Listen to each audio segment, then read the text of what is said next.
Good evening, everybody. My name is Eric, and I am going to talk about some of the functional aspects of the DataDrop library, which is feature 5 of DataDrop. Um, the main uh, functional programming paradigm feature that we have used in DataDrop library is the use of a delegate. So, delegate, we have right here a delegate object called data generator. And we have another one called data writer.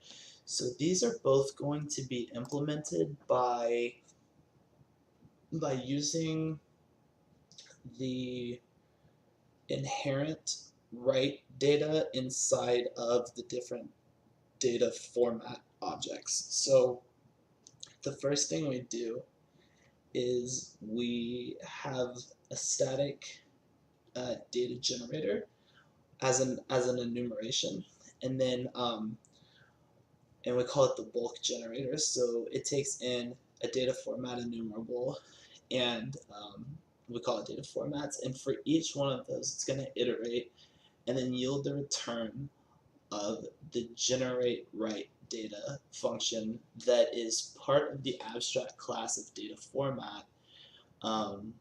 But it's going to call it for each different kinds of classes like XML, SQL, JSON, whatever. So this is an example of object-oriented programming versus functional programming, or more so them working together. So data format is an abstract class that implements an interface that has a function called generate write data. And we wouldn't be able to do this if it weren't for that abstraction and the interface, because we would have to call different, we would have to say JSON data format dot write data or XML data format dot write data. That's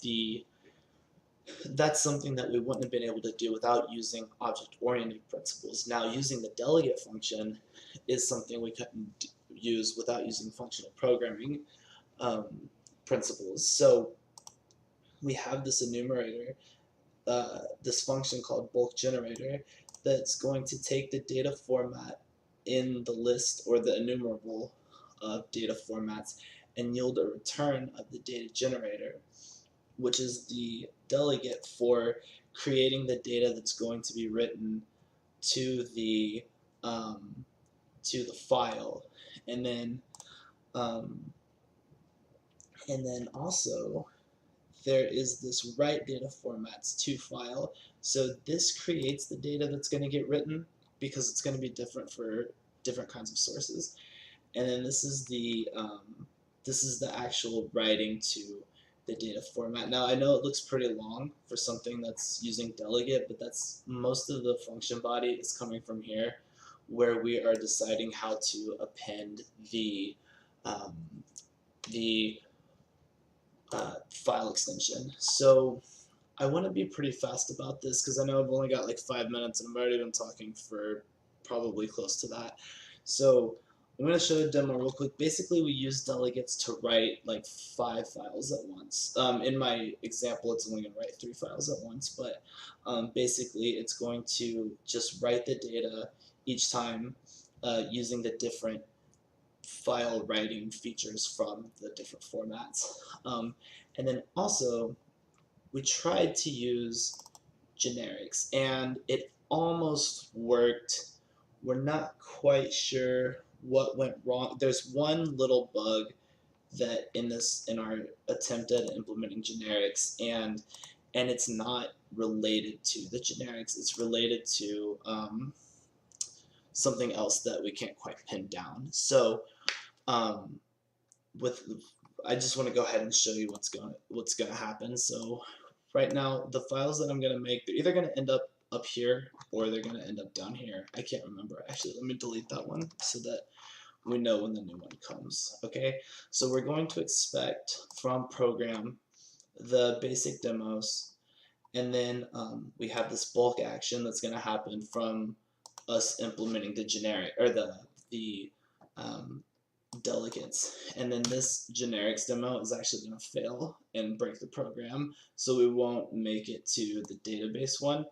but when it comes time to demo that, just make sure to comment out the generics demo so that we can also see that the database demo works.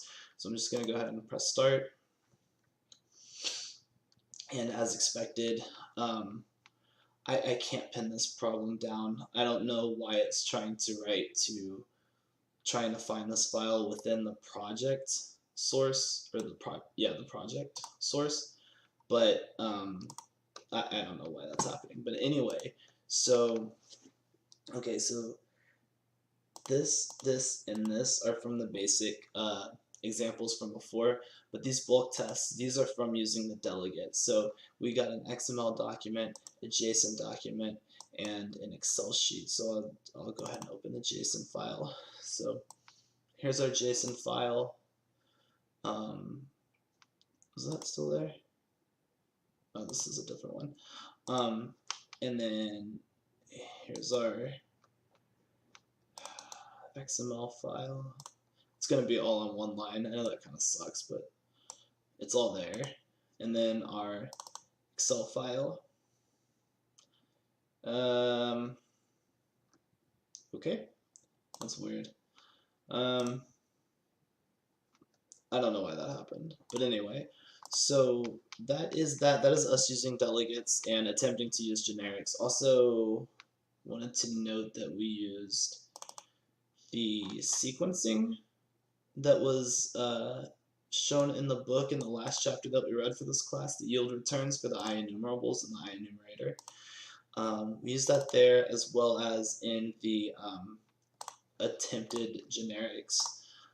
So yeah, that is the functional side of DataDropLibrary Feature 5.